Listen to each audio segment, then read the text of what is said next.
जोड़ों का दर्द, तेज बुखार और बारिश का मौसम, ये तीनों जब साथ में हो तो आप लोगों की सोच जाती है सिर्फ वायरल फीवर तक। हमें तो शायद वायरल फीवर हुआ है, but you are mistaken because this could be chikungunya as well. जी हाँ, चिकनगुनिया जो है वो तेज बुखार से शुरू होता है और जोड़ों तक भयंकर दर्द पहुंचाता है।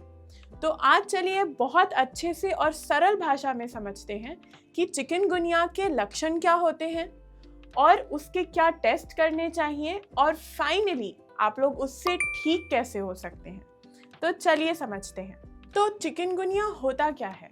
फर्स्टली, चिकनगुनिया एक वायरल इन्फेक्शन है जो कि एक मच्छर के काटने से होता है और उस मच्छर का नाम है एडीज एजिप्टी मॉस्किटो। अब ये एडीज और इजिप्टी मॉस्किटो जो है वो सुबह और शाम इन दोनों समय में मोस्टली एक्टिव रहता है और उसी समय काटता है इंसानों को। ये पहली बार अफ्रीका में 1952 में डायग्नोस हुआ था और देखा गया था। तब से लेके अब तक ये भारत में भी देखा जाता है और सबसे ज़्यादा ये मॉनसून के टाइम एक्टिव होता है। तो वायरस आपका ब्लड में एंटर करता है as and when the mosquito pricks you, और वो मॉस्किटो फिर वहाँ से तो चला जाता है लेकिन वायरस आपके शरीर में आ जाता है and it causes severely high fever and leading to severe joint pain. तो ये जो जॉइंट पेन है ये कई बारी इतना इंटेंस हो जाता है, इतना भयंकर हो जाता है कि इसको ठीक करना बहुत मुश्किल हो जाता है। इसी वजह से इसका नाम जो है वो चिकनगुनिया पड़ा है, जिसका मतलब होता है अफ्रीकन भाषा में दैट विच बेंड्स अप, यानी कि झुका देता है से आया है इसका नाम चिकनगुनिया। तो चलिए समझते हैं चिकनगुनिया के लक्षण क्या होते हैं। तो मच्छर के काटने के 2 से 7 दिन बाद आपको सिम्टम्स दिखने मिल जाते हैं इसके, और ये सबसे पहला सिम्टम जो शुरू होता है वो है बहुत तेज बुखार, very high grade fever. It begins with the first symptom. फिर आता है जोड़ों में दर्द।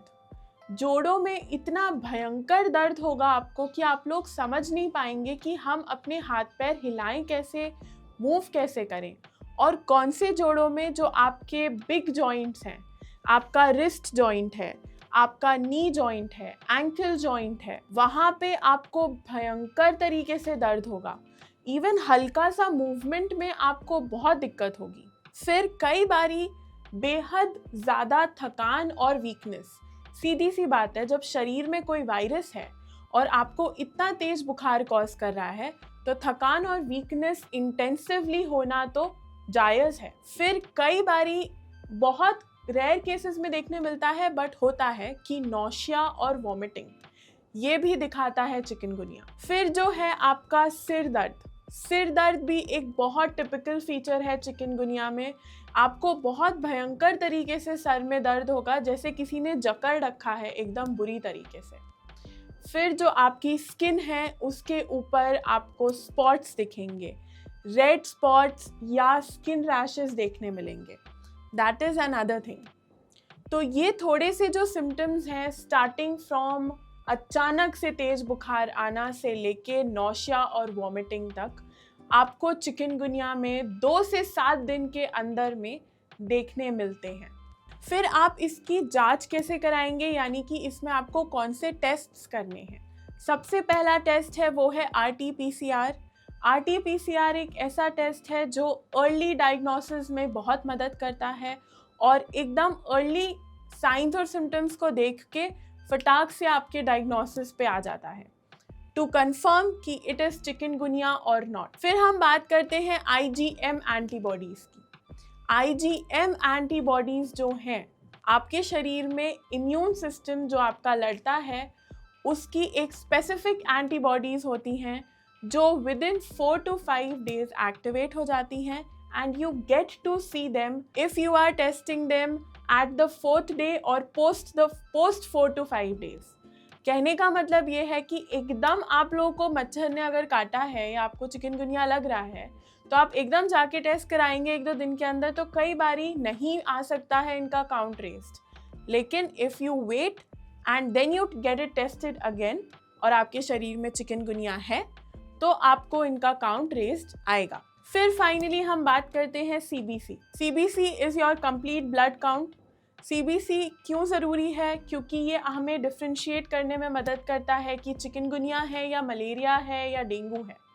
क्योंकि जो CBC है उसमें आपका हीमोग्लोबिन देखने मिलता है, आपकी RBCs देखने मिलती हैं, WBCs देखने मिलती हैं और प्लेटलेट्स मेनली देखने मिलती हैं जो हमें डिफ्रेंशिएट करने में बहुत मदद करता है। अब फाइनली हम आ जाते हैं ट्रीटमेंट पर। अब आप इसका इलाज कैसे करेंगे? शरीर में चिकनगुनिया तो है बट इसका इलाज कैसे करेंगे? तो आप लोग ये ध्यान से सुनिए कि आपको चिकनगुनिया का कोई स्पेसिफिक मेडिसिनल इलाज नहीं है। कोई स्पेसिफिक मेडिसिन ऐसी नहीं है जो आपको चिकनगुनिया से बचा सकती है या एकदम ठीक कर सकती है, नहीं। हम उसके ट्रीटमेंट जो होता है वो सिम्टोमेटिकली मेडिसिन्स के थ्रू ट्रीट करते हैं। इसमें सबसे पहली चीज़ है अपने पानी का इंटेक। पानी का इंटेक आप जितना अच्छा रख सकते हैं, जितना बढ़िया रख सकते हैं उतना बढ़िया रखिए।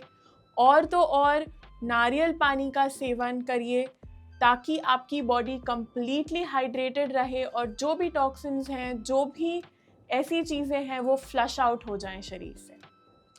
फिर हम बात करते हैं फीवर्स की। अब अगर आपको फीवर कांस्टेंट आ रहा है so usually we prescribe paracetamol and again I am saying paracetamol आपको कैडबरी जेम्स की तरह नहीं खानी है, सिर्फ तभी लेनी है और उतनी ही लेनी है जितनी आपको डॉक्टर ने एडवाइस की है लेने के लिए। वरना अगर आप लोगों ने खा ली तो क्या होगा वो आपको इस वीडियो को अगर आप ध्यान से देखेंगे तो समझ में आ जाएगा। तो पैरासिटामॉल आपको according to the doctor's advice dosage and limit consume करनी है। फिर हम बात करते हैं जोड़ों की दर्द की और बहुत ज़्यादा थकावट की। पहली चीज़ इसमें यह है कि आप लोग प्रॉपर रेस्ट लीजिए, अच्छे से रेस्ट करिए, बॉडी को प्रॉपर स्लीप दीजिए, mentally, physically, psychologically set your body at a rest. Completely कोई टेंशन, स्ट्रेस नहीं लेना है, ठीक हो जाते हैं। अगर आप लोग लेंगे और प्रिकॉशंस नहीं लेंगे तो ऑफ कोर्स ये चीज़ बहुत ज़्यादा बढ़ जाएगी। अलॉन्ग विद दैट आप लोगों को ये ध्यान रखना है कि जो आपके जोड़ों का दर्द है उसके लिए आप लोग स्पेसिफिकली जो कैल्शियम से भरपूर चीज़ें हैं, प्रोटीन रिच चीज़ें हैं और आपके विटामिन्स और मिनरल्स हैं उनको प्रॉपर्ली कंज्यूम करें। और अगर दर्द एक पॉइंट के बाद नहीं झेला जा रहा है तो उसको नज़रअंदाज नहीं करिए, क्योंकि आपको पता नहीं है कि ये किस चीज़ में बदल सकता है और क्या पता ये कभी दर्द जाए ही ना। इसीलिए अपने डॉक्टर को वेल इन्फॉर्म्ड रखिए। छोटी सी भी चीज़ लग रही है, कुछ भी लग रहा है तो please feel free to connect with us, we are there for you. और मेनली जो मैं अब बताने जा रही हूँ वो ये है कि इससे बचें कैसे, इससे बचाव कैसे करें। पहली चीज़, जब आपको पता है कि बारिश का मौसम शुरू हो गया है, बाहर बहुत बारिश चल रही है, मच्छर बढ़ रहे हैं, तो make sure to have repellents in the house. आप नीम के पत्ते भी अपने घरों के अक्रॉस ऐसे तरीके से लगा सकते हैं कि वो कम से कम उसके जो फ्यूम्स हैं और उससे जो उसकी जो पत्तियां हैं वो आपको बहुत हेल्प करेंगी। तो वहाँ पे आप उनको लगा सकते हैं अपने घरों में अक्रॉस योर हाउसेस। और रिपेलेंट्स लगा के रखें और ध्यान रखें कि कहीं भी घर में कोई भी जगह पे बहुत ज़्यादा वाटर इकट्ठा ना हो। फिर इसके अलावा आप लोगों को जो ध्यान रखना है वो ये है कि कहीं भी अगर आपके लोकेलिटी में या आप जहाँ काम करने जाते हैं या आपका बच्चे अगर जहाँ स्कूल जाते हैं उसके आसपास कहीं स्टैग्नेंट वाटर है, पानी रुका हुआ है, एक पूल बना हुआ है या कहीं गड्ढा खुदा हुआ है, वहाँ पे पानी भरा हुआ है, तो उससे प्रॉपर डिस्टेंस मेंटेन रखें। जितना ज़्यादा हो सकता है उसके पास ना जाएं। घर के पास है तो please make sure to do something about it and get it completely cleared. ये सिर्फ आपके लिए ही नहीं, आपके बाकी परिवारजन और आपके मित्रों के लिए भी बहुत ज़्यादा अच्छा साबित होगा। ठीक है, इसके अलावा अगर आपको कोई और जानकारी चाहिए हो या कुछ चीज़ ना समझ आई हो तो please do let me know in the comment section below. अपना खूब ख्याल रखें, हंसते रहें, मुस्कुराते रहें। Bye bye, take care.